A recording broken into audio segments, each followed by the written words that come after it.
Bismillahirrahmanirrahim. Assalamualaikum warahmatullahi wabarakatuh.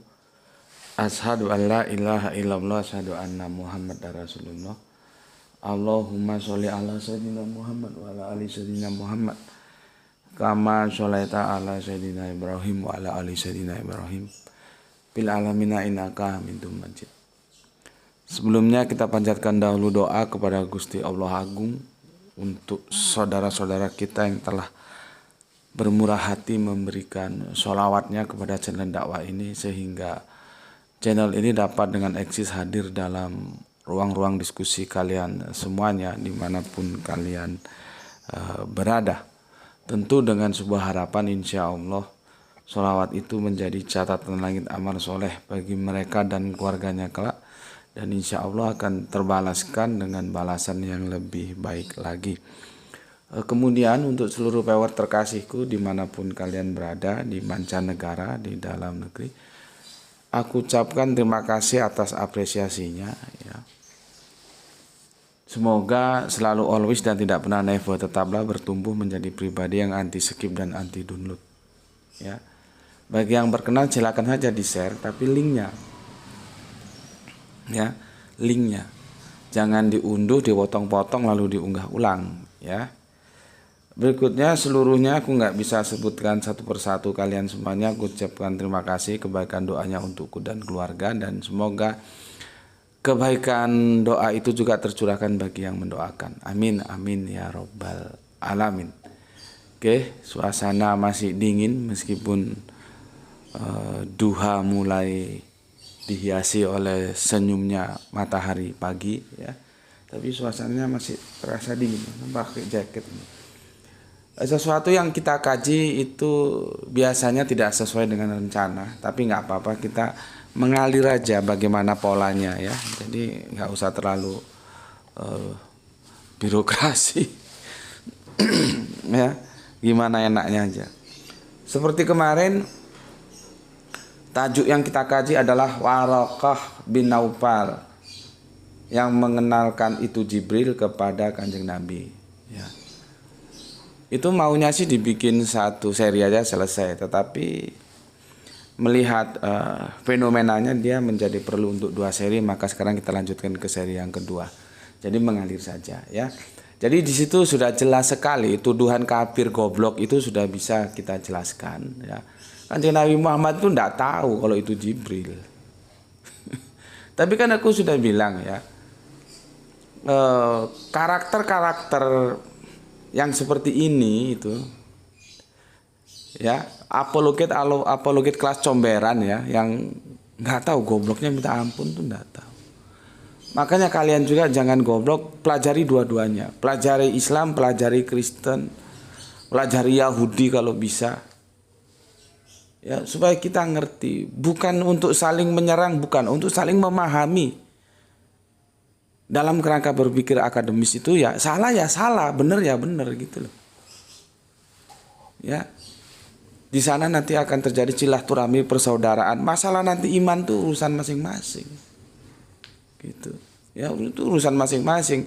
Perspektif kita di sini ada perspektif pengetahuan, bukan iman, dan iman tuh nggak bisa didiskusikan gitu loh. Sebagai pengetahuan kita bisa diskusikan ya.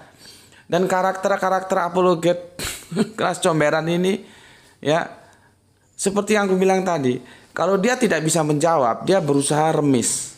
Tahu remis kan, yang suka main catur, ngertilah ya. Kan itu berawal dari yang kemarin, sebetulnya sudah pernah diskusikan. Yesus dimuliakan di atas gunung, atau ada yang mengatakan juga terjemahnya di atas bukit. Itu Matius sama Lukas menyampaikannya 6 hari setelah pembelajaran. Matius sama Markus, sorry. Tapi Lukas tidak mau tunduk. Lukas mengatakan 8 hari. Ini sampai sekarang, sampai kiamat.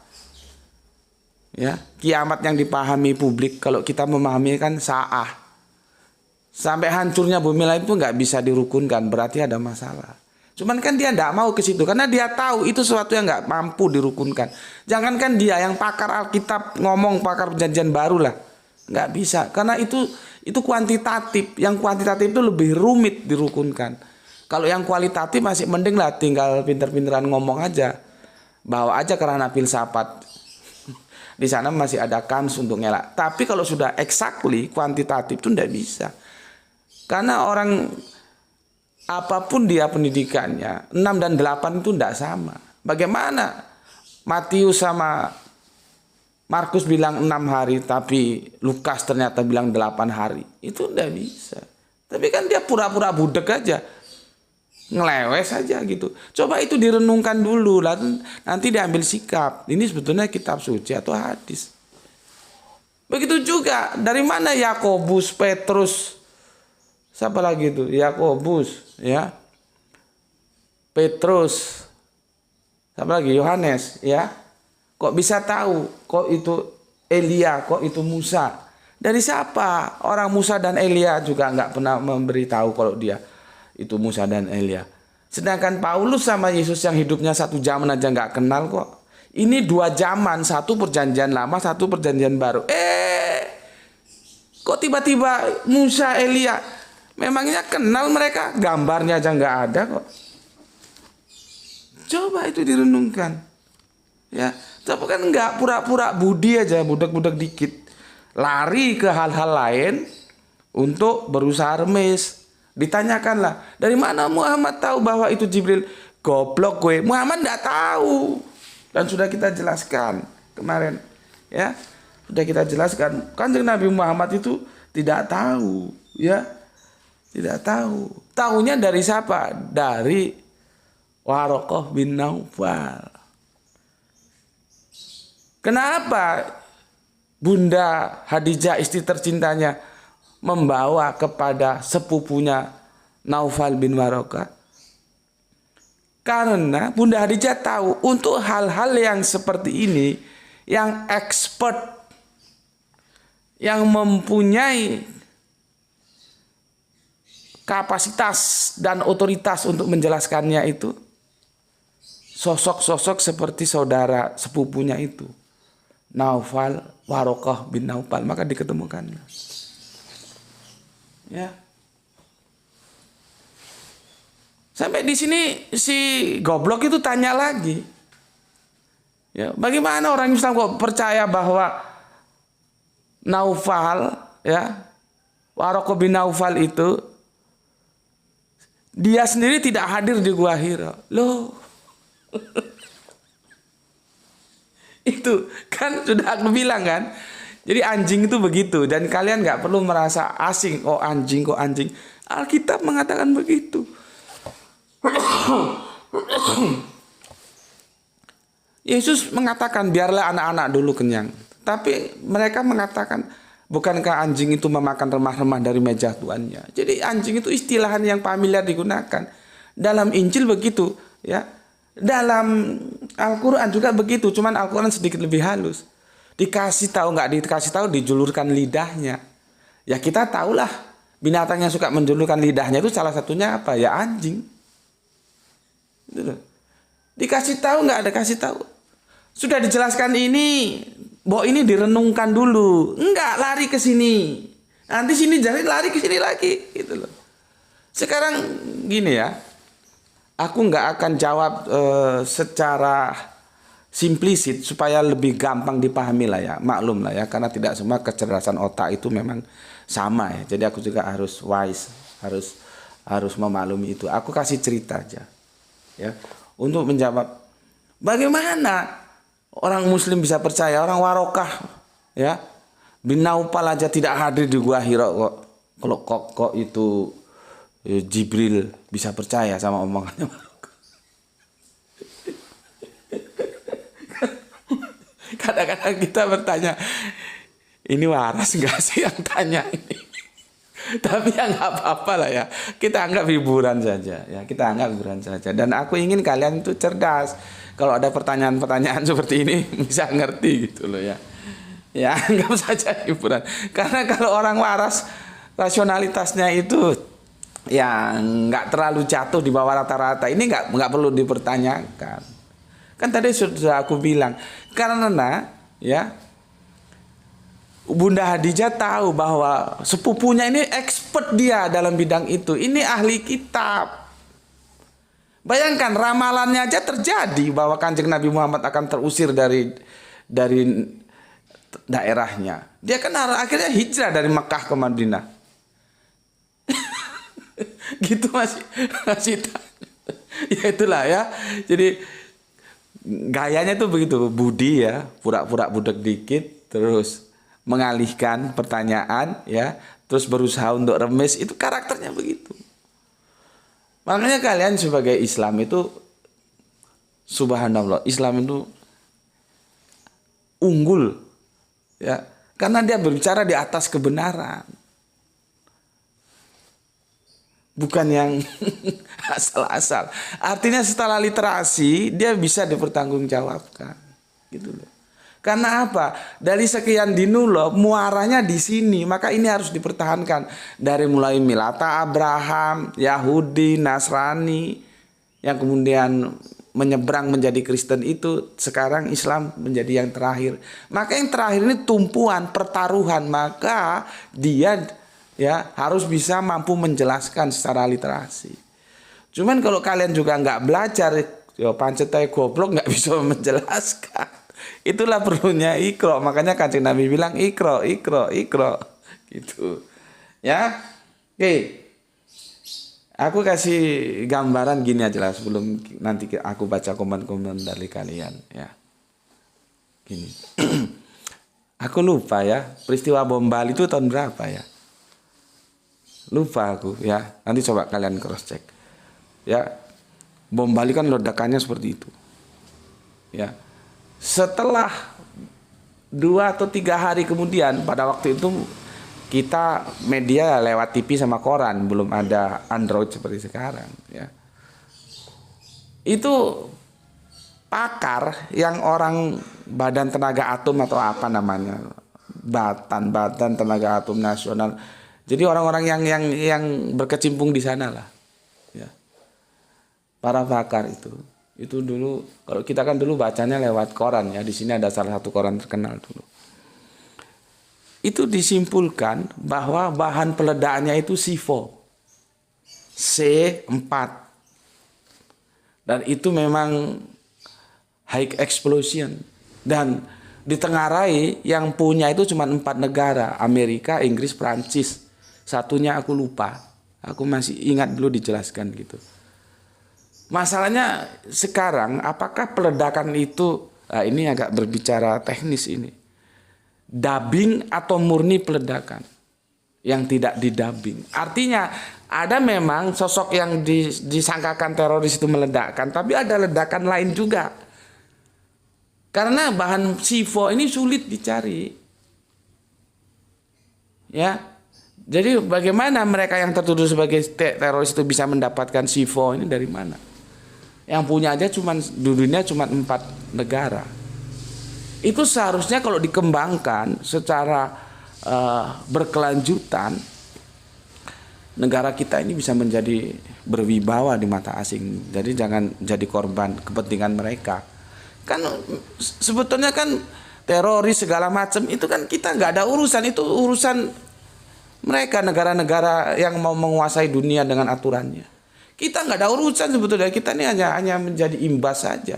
Kan itu bermula dari peristiwa ya, bagaimana gejolak di Afghanistan dan sekitarnya berikut di barat tengah sana. Ya. Dan itu sudah diakui oleh Menteri Luar Negerinya kan. Sebetulnya kita ini menjadi korban. Makanya kalau saat itu dikembangkan ya, loh ini kok ada SIPO padahal yang punya hanya 4 negara. Ya. Itu kan asik, sehingga kita tidak jadi korban permainan. Kita menjadi sebuah bangsa yang lu jangan main-main sama Indonesia kan gitu. Cuman nggak kesana jadinya penelitiannya.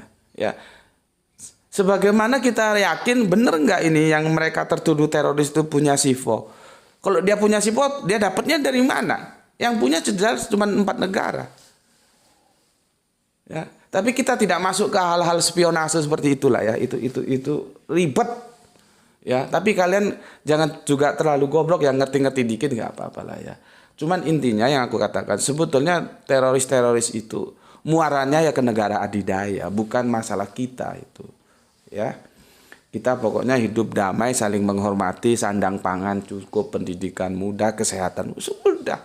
Kita ini orang-orang yang neriman kok. Bangsa Indonesia itu bukan bangsa yang neko-neko, dan nggak suka. Lihat sejarah bangsa kita pernah bikin hal yang neko-neko kan? Nggak pernah. Ya, oke. Itu masalah teknis lah, itu biar yang lebih canggih lagi menjelaskan. Ya aku sih ngerti, tapi ada yang lebih canggih, biar yang lebih canggih. Kita masalah kepemberitaannya saja. Ya. Ketika ada yang menganalisa seperti itu, ya, bahwa bahan bakunya itu SIFO, ya. Itu nggak ada itu yang tanya itu. Loh, memangnya dia hadir di Bali waktu bom itu meledak itu? Nggak ada yang tanya. Jadi nggak seperti tanyaan comberan itu. Memangnya si Waroka bin Nopal hadir juga hero gitu. Kan itu pertanyaan comberan. Yang ketika dalam satu sisi dia sudah nggak bisa jawab, dia menemui no way out atau jalan buntu, dia lari ke hal lain. Ya tipologinya seperti itu. Makanya sebetulnya ya kalau aku itu ya pertanyaan-pertanyaan itu aku itu tak bikin gini aja. Ya kalau aku sedang mau jawab ya aku jawab, kalau enggak ya enggak gitu. Ini lagi mood aja gitu. Kalau enggak ya enggak. Karena apa? Ya seperti ini. Untuk apa kita memberi jawaban kepada orang yang tidak mencari kebenaran? Hanya ingin menyerang dan ingin membenarkan dirinya sendiri. Untuk apa? Sedangkan ranah kita kan ranah diskusi. Gitu loh. Kalau ada yang menjelaskan sama aku bagaimana ceritanya? 6 dan 8 itu. Bagaimana ceritanya Yohanes, Petrus, Yakobus kok bisa tahu dia Elia dan dia Elia dan Musa? Kan kita ingin tahu gitu loh. Cuma kan nggak ada, memang itu nggak bisa dijelaskan. Maka solusinya seperti yang aku bilang kemarin, ya itu tidak faktual. Itu sebuah upaya untuk mengupgrade Yesus supaya diterima oleh bangsa Yahudi, bangsa Israel. Maka dia disetarakan dengan sosok tokoh-tokoh yang itu disegani oleh orang Israel. Siapa? Salah satunya Musa. Siapa? Salah satunya Elia. Gitu loh. Sama aja zaman-zaman dulu kan. Misalkan zaman-zaman preman dulu waktu gue di jalanan gitu kan. Ketika ada yang ganggu gue, bos gue sebut sudah aman itu. Jadi disetarakan gitu. Kalau yang kerucu-kerucunya mau ganggu, kita harus tahu di sini gengnya siapa, bosnya namanya kita sebut. Sudah selesai itu urusan, kelar. Nggak bikin ribet. Gitu loh. Jadi ini sebetulnya teori marketing. Dipahami dari situ, ya. Masalah ada salah-salah dikit, ya memang itu hadis. Gitu. Ya. Jadi kembali yang tadi, nggak ada satu orang pun tanya, itu pakar itu apakah hadir di Bali kok dia bisa menyimpulkan itu SIFO? Itu nggak ada yang tanya. Karena orang-orang pada ngerti dia pakar, dia punya parameter-parameter tersendiri sehingga menentukan oh itu SIFO. Sama dengan Waroka bin Nawfal, dia punya parameter sendiri yang dia dapat dari mana? Dari kitabnya sendiri. Oh itu yang menemui Musa. Dan sekarang menemuimu. Gitu loh. Jadi kok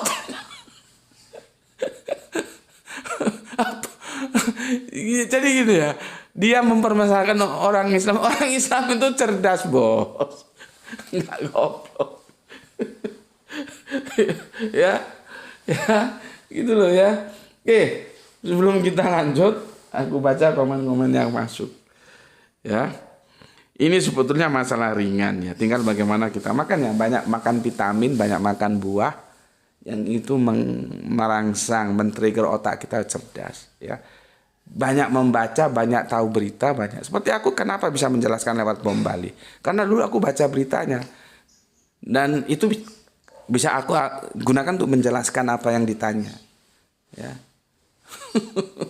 Jadi dulu ketika berita itu diekspos lewat media massa, koran dan TV, orang nggak ada yang tanya.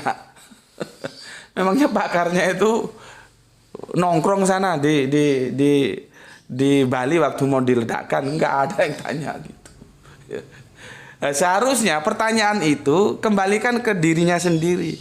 Siapa yang menjadi saksi ketika Yesus bangkit? Siapa? Memangnya dikira Matius, Markus, Lukas, Yohanes itu nongkrong gitu, kemah gitu di makamnya Yesus. Jadi jasad Yesus ditongkrongin gitu. Terus begitu mau dibangkitkan 1, 2, 3 tahu gitu. Semua catatan mengatakan saksinya siapa? Maria Magdalena, padahal salah.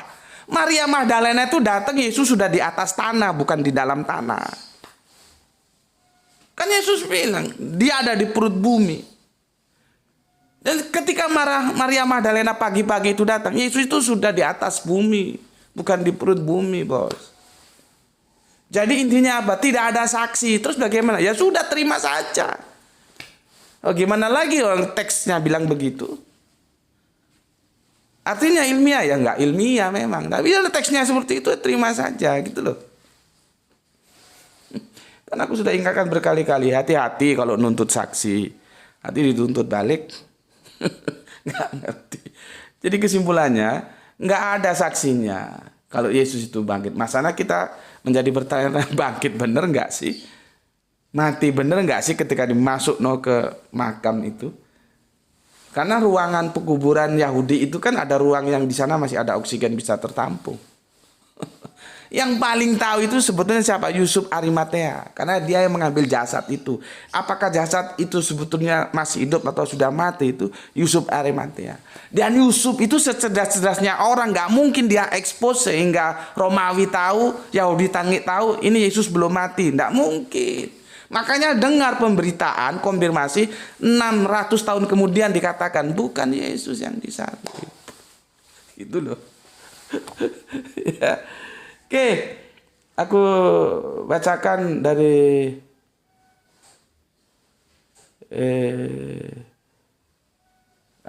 dari komen-komen yang masuk ya.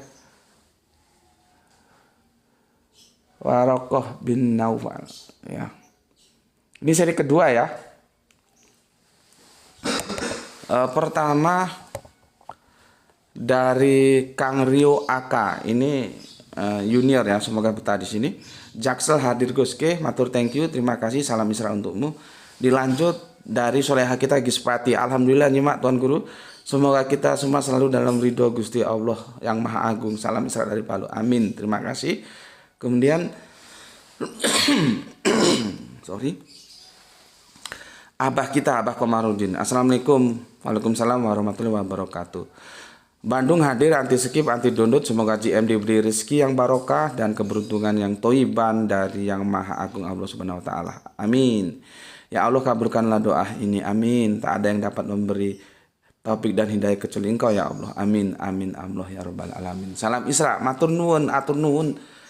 Terima kasih untuk Abah Komarudin, doa yang sama untuk yang mendoakan, semoga juga mendapatkan dari kebaikan doanya. Oke. Kita lanjutkan soleha kita Roro Jonggrang, Demak hati rogus, mantap. Roro Jonggrang artinya darah. Oh, Roro itu darah ya. Jonggrang artinya langsing ya. Darah, anak darah. Langsing. Berarti ini Roro Jonggrang kalau Indonesianya kutilang darat ya. Aku kutilang darat nggak terlalu suka. Suka yang berisi. Tahu kutilang darat? Dengerin kutilang darat. Kurus, tinggi, langsing, dada rata. Kutilang darat. Cewek kutilang darat itu cewek yang bodinya kurus, tinggi, langsing, dada rata. Apakah Roro Jonggrang itu bisa dikategorikan gadis yang kutilang darat? Ya tapi itu masalah selera saja lah. Ada yang suka gemuk juga nggak masalah. Oke, matur thank you atas konfirmasinya Roro Jonggrang. Semoga sehat selalu dan salam Isra untukmu ya. Kemudian Kang Wahyudi Junaidi, assalamualaikum, waalaikumsalam. Nyimak kajian dini hari yang dingin, salam Isra. Oh dingin, sama dingin. Ini mantap. Kang Irfan Akbar telah memperjelas antara suwe micet woheranti ya. Yang intinya itu adalah sebuah analogi atau metafora dari kemudahan. Ora suwe kaya mijet wae ranti.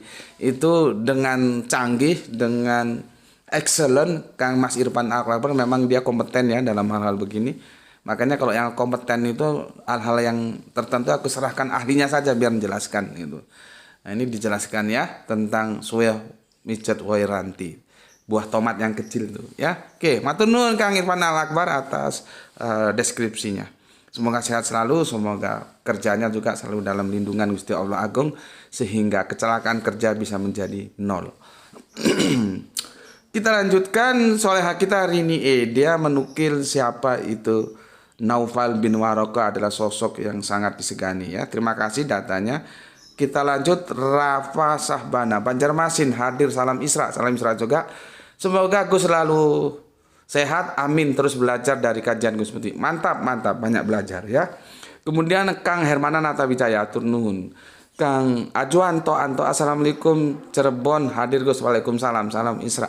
Kainko salam satu Tuhan Allah kita bersama. Mantap, terima kasih, matur thank you untuk Kainko ya. Ini juragan tambang. Kang Mas Edi Margono, pripun kabari Kang Mas yang punya Jogja. Assalamualaikum, waalaikumsalam warahmatullahi wabarakatuh. Salam Isra untuk semua Jogja ya. Kang Abdul Muluk, assalamualaikum, waalaikumsalam dari Serdang, izin nyimak Gus, matur thank you, terima kasih ya untuk saudaraku yang ada di Serdang, salam Isra semuanya. Kang Ari Prasetyo Batam punya ini. Assalamualaikum, waalaikumsalam, Batam hadir guru, mantap, lanjutkan. Semoga bisnisnya selalu sukses ya dalam ridho Gusti Allah Agung ya. Bang Boy hadir nyimak Gus, salam Isra juga untukmu Bang Boy, semoga betah di sini ya. Ini ada senior masuk ke sini. Mungkin bisa dideskripsikan tempatnya di mana ya supaya kita bisa menjalin silaturahmi dengan bagus. Nah ini Pak Poni Dirharjo kemarin sudah konfirmasi langsung telekonferensi lewat video call ya, dan beliau mengatakan tetap mengaji di sini. Alhamdulillah dan artinya beliau bisa memahami ya, memang narasumbernya ini orangnya belak-belakan sih ya, seperti itu ya, dan semuanya bisa kita saling memaklumi ya, dan aku memaklumi. Jadi memang beliaunya sepuh ya Pak Poni Dirharjo ini. Assalamualaikum, waalaikumsalam. Saya mau tanya Gus, kalau Injil sebanding dengan hadis masih belum level, sebab kalau hadis masih ada sanadnya. Betul Pak, betul ya. Akan tetapi kalau saya baca Injil masih banyak yang ada kemiripan bobotnya. Contohnya 10 firman Allah. Itu sudah dikonfirmasi Pak sama Mas JNE dan Matur Nuwun ya. 10 firman Allah itu bukan di Injil Pak. Itu adanya di Perjanjian Lama ya. Ya di Perjanjian Lama, bukan di Perjanjian Baru. Begini katanya. Ini yang dimaksud JM itu perjanjian baru, bukan kitab Torah yang diterima Musa seperti 10 firman Allah yang Anda maksudkan. Ya apa sih Pak Bos, Pak Bos. Ojo ngono rek iki wong tuwa iki. Ojo Pak Bos. Enggak enak ku alat wong lama ya. Ini sesepuh ya, sesepuh. Ya enggak apa-apa Pak Pondiri ya, dimaklumi ya Pak Pondiri ya. Karena kan ini dunia virtual, kita saling nggak bisa tahu, nggak bisa lihat. Gambar juga nggak ada, sehingga bagaimana harus kita bersikap. Jadi mereka ini kan nggak tahu kalau panjenengan itu sudah bapak-bapak sudah sepuh lah ya. Jadi mohon dimaklumi ya. Bukan maksud Kang Mas Gurem and Rukem merendahkan dengan memanggil Pak Bos, bukan ya. Dan juga gaya Malangan gitu Pak ya, Pak Bos gitu ya. Oke, matur thank you Kang Mas Gurem and Rukem ya. Ini apa nih? Sukanda Hadran. Kata almarhum kristolog Abu Nyamin Rohim Nimajuba, pemimpin redaksi tabloid Jumat 1990, gospel seperti babat. Oh, babat tanah Jawa seperti itu. Oke, terima kasih Mas atas konfirmasinya ya. Penambahan data. JNJ, Nabi Muhammad dimusuhi oleh kaumnya paralel dengan pernyataan Yesus Markus 4:64. Mantap sekali ya. Maka Yesus berkata kepada mereka, seorang nabi dihormati di mana-mana kecuali di tempat asalnya sendiri, di antara kaum keluarganya dan di rumahnya. Mantap, matur thank you Kang Mas J. Oh ini kok ini JNG ya, Kang Mas JNG, matur nun ya. Aku kira itu yang bisa aku konfirmasi, dan sekarang kita masuk ke inti kajian kita. Jadi begini loh ya, aku jelaskan supaya teman-teman Islam ini paham, sehingga nanti kalau paham, kalau ada pertanyaan dari teman-teman Kristen bisa membangun dialog yang itu benar-benar excellent lah ya. Jadi jangan asal ngomong aja, tapi ada literasinya. Oke. Kanjeng Nabi Muhammad ketakutan, dengan ketakutan yang banget sampai kedinginan, sampai minta dikemulin sama Bunda Khadijah. Intinya Kanjeng Nabi Muhammad takut ya. Dia belum tahu itu ketemu siapa. Kalau tahu itu malaikat Jibril kan setelah nanti ketemu, diberi info oleh Waraqah bin Naufal ya. Tapi yang paling tidak ketakutannya itu sangat. Lah, ketakutan manusia ketika ketemu dengan malaikat itu bukan barang baru. Ya, pada perjanjian lama pun dan nanti perjanjian baru itu terjadi. Karena bagaimana kita tidak takut? Maka dari itu dengan mudahnya Naufal bin Waraqah mendeteksi, oh ini yang menemui Musa, Jibril. Di situ disebut Namus juga, tinggal namanya mau disebut pakai nama siapa. Karena ada, kan begini, dengarlah cerita anak saudaramu ini. Kan begitu Bunda Hadijah membuka dialog itu. Lalu saudaranya sepupu bilang, coba ceritakan pada aku. Setelah diceritakan itu Kanjeng Nabi menceritakan semua yang dialami baru disimpulkan. Jadi nggak ujuk-ujuk menyimpulkan. Paman Waraqah bin Naufal itu minta laporan dulu deskripsinya seperti apa sih. Dari deskripsi itulah baru disimpulkan itu yang kita sebut dengan Jibril yang menemui Musa. Kenapa sanggup menyimpulkan? Ini orang pinter, bos. Dia sudah baca kitab-kitabnya, bukan sekarang seperti sekarang ini. Kitab hanya digenggam saja tapi nggak pernah dibocok. Jadinya dia nggak tahu bahwa ya respon ketakutan manusia ketemu malaikat itu sudah ada sejak zaman perjanjian baru dan perjanjian lama. Dan itu manusiawi. Sekarang ini karena buru-buru kameramen kita segera berangkat. Kamu catat ya baik-baik. Hakim-Hakim 13:6. Kemudian perempuan itu datang kepada suaminya dan berkata, telah datang kepadaku seorang abdi Allah yang rupanya sebagai rupa malaikat Allah, amat menakutkan. Tidak kutanyakan dari mana datangnya dan tidak juga diberitahukan namanya kepadaku. Ya. Ketakutan. Ya, kita lanjutkan perjanjian lama, kita ke perjanjian baru. Matius 2:8-5. Akan tetapi malaikat itu berkata kepada perempuan-perempuan itu, janganlah kamu takut. Coba. Ya, nanti kamu lihat sendiri karena waktunya nggak mepet ya. Itu perikopnya tentang apa kamu lihat sendiri ya. Matius 2:8-5 itu. Ya. Kemudian Lukas 1:13. Tetapi malaikat itu berkata kepadanya, jangan takut, hai Zakaria, sebab doamu telah dikabulkan dan Elisabet istrimu akan melahirkan seorang anak laki-laki bagimu dan haruslah engkau memahami dia Yohanes. Ya.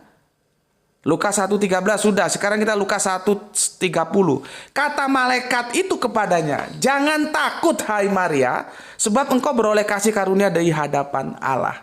Coba. Kurang puas, aku kasih lagi Lukas 2:9. Tiba-tiba berdirilah seorang malaikat Tuhan di dekat mereka dan kemuliaan Tuhan bersinar meliputi mereka dan mereka sangat ketakutan. Kurang puas lagi 2:10. Lalu kata malaikat itu kepada mereka, jangan takut, sebab sesungguhnya aku memberitakan kepadamu kesukaan besar untuk seluruh bangsa. Lihat di episode bangsa Majusi. Ya. Terus bagaimana di Kisah Para Rasul? Lihat Kisah Para Rasul 10:4. Ia menatap malaikat itu dan dengan takut ia berkata, ada apa Tuhan? Jawab malaikat itu, semua doamu dan sedekahmu telah naik ke hadirat Allah dan Allah mengingat engkau. Jadi malaikat juga dipanggil Tuhan nggak masalah. Ini lihat ini ya. Ia menatap malaikat itu dan dengan takutnya berkata, ada apa Tuhan? Jawab malaikat itu. Ini kalau goblok dia bertanya, loh malaikat kok disebut Tuhan? Makanya kemarin tak kasih pinter kalian semuanya. Tapi ada Kristen kegirangan dikira Tuhan yang dia pahami seperti yang aku pahami. Oh, dia goblok, nggak pernah sejarah kata Tuhan dari mana aja dia nggak tahu kok. Sebelum tahun 1668 kita nggak pernah kenal yang namanya Tuhan. Yang kita kenal adalah Tuhan. Ya, di sini malaikat pun dipanggil Tuhan, nggak ada masalah. Yesus dipanggil Tuhan, nggak ada masalah. Kanjeng Nabi Muhammad pun dipanggil Tuhan, itu nggak ada masalah. Kalau kita paham diksi Tuhan, gitu loh. Ya, makanya kan aku bilang Yesus itu Tuhan iya, tapi bukan Allah. Kegirangan dia. Seperti anak kecil kasih permen. Gue seperti sudah ngaku Yesus Tuhan. Tanpa lu sudah zaman dahulu kalau aku sudah ngaku kalau Yesus itu Tuhan, tapi bukan Allah. Ya, itu ya bahwa responsif manusia ketika ketemu malaikat itu ada rasa takut itu sudah terdeteksi. Ya, seperti mana Naufal bin Waraqah membaca dalam kitab-kitab terdahulu dalam perjanjian lama dan perjanjian baru. Ya, aku nggak bisa tuliskan karena waktunya tidak ada. Ya. Sekarang bagaimana dia tahu bahwa itu malaikat Jibril? Kita baca Lukas 1:19. Jawab malaikat itu kepadanya, akulah Jibril yang melayani Allah dan aku telah diutus untuk berbicara dengan engkau dan untuk menyampaikan kabar baik ini kepadamu. Jadi di antara sekian malaikat yang sering diutus untuk berinteraksi terhadap manusia itu Jibril.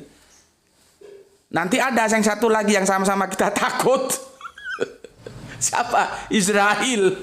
Jadi PR-nya, katakanlah gampangnya ya, PR-nya Allah itu sebetulnya ada dua yang sering berinteraksi dengan kita, Jibril dan Israel yang kita tahu. Kalau yang Israel kan ngeri itu, ya. Jadi dia memerankan diri Jibril. Ya itulah yang dibilang Naufal, Waraqah bin Naufal. Itu ada di Lukas 1:19. Sekarang di Lukas 1:26. Dalam bulan yang ke-6 Allah menyuruh malaikat Jibril pergi ke sebuah kota di Galilea bernama Nazaret itu untuk menemui Bunda Maria. Jibril gitu ya. Oke, sudah tahu ya Jibril ya, yang kadang-kadang disebut Namus juga ya, tinggal terserah. Sekarang kenapa Naufal bin Waraqah kok dia mengkilas balikan ke perjanjian lama, langsung ke perjanjian lama dia ke era Musa. Oh, itu yang menemui Musa. Itu berkorelasi dengan Kisah Para Rasul 7:35. Begini katanya. Musa ini yang telah mereka tolak dengan mengatakan, siapakah yang mengangkat engkau menjadi pemimpin dan hakim? Musa ini juga telah diutus oleh Allah sebagai pimpinan dan penyelamat oleh malaikat yang telah menampakkan diri kepadanya di semak duri itu. Jadi yang dimaksud Naufal bin Waraqah itu, ya, Naufal bin Waraqah atau Waraqah bin Naufal, ya, nama Arab itu bolak-balik. Arab Israel namanya bolak-balik, kadang bingung, ya. Yang dimaksudkan Waraqah bin Naufal itu dia mereferensi peristiwa Musa di semak duri ketemu dengan malaikat Allah. Nah, itu dikopi jelas pada Kisah Para Rasul 7:35, ya. Terus ada lagi Kisah Para Rasul 7:53. Ya, kalau tadi 35 ini 53. Kamu telah menerima hukum. Ini salah sebetulnya terjemahannya. Begini terjemahannya. Kamu telah menerima hukum Taurat. Ini kacau kalau orang tahu artinya Taurat. Taurat itu artinya hukum. Jadi nggak perlu hukum Taurat. Jadinya hukum-hukum kalau diterjemahkan. Seharusnya terjemahannya begini. Kamu telah menerima Taurat yang disampaikan oleh malaikat-malaikat. Akan tetapi kamu tidak menurutinya. Gitu loh ya. Jadi sudah dikasih Taurat nggak dituruti gitu loh maksudnya ya. Dikasih hukum. Taurat itu artinya hukum ya. Ini terjemahannya jadi double, hukum Taurat. Ngapain kau hukum Taurat? Orang jadinya hukum-hukum kalau diterjemahkan. Itu ya. Nah, sekarang kita coba cari tahu jadi intinya gini loh. Kalau kita mau baca, rajin belajar itu bisa otaknya ngerti gitu loh. Nggak ndaplek seperti otak si comberan. Lihat ini ya. Sekarang kita cari tahu dong, dari mana itu Kisah Para Rasul kok tahu? Ternyata Kisah Para Rasul itu mereferen dari Keluaran 32. Kita baca Keluaran 32. Lalu malaikat Tuhan menampakkan diri kepadanya di dalam nyala api yang keluar dari semak duri. Lalu ia melihat dan tampaklah semak duri itu menyala tetapi tidak dimakan api. Ya. Disitulah peristiwa bagaimana Musa ketemu dengan Jibril. Ya, sampai di sini dulu ya. Sudahlah ya, ini kita anggap selesai. Nanti kita coba ke topik lainnya ya. Yang mau request silakan masuk ke WA ya, jangan ke sini. Coba ke WA dulu. Ya, semakin jelas kan? Jadi diskusinya seperti itu aku sampaikan untuk memberikan pencerahan kepada kalian semuanya. Oke, pesan dari aku, jaga Allah, jaga kanjeng Nabi, jaga Al-Quran, jaga sholatmu, jaga imanmu dalam Islam menjadi bentuk keindahanmu. Tetapi tetap memberi hormat kepada saudara kita yang memilih jalan lain. Semoga mendapatkan keberkahan, rezeki yang barokah dan kesehatan yang prima. Salam Isra dari aku. Bismillahirrahmanirrahim. Alhamdulillahirabbil alamin.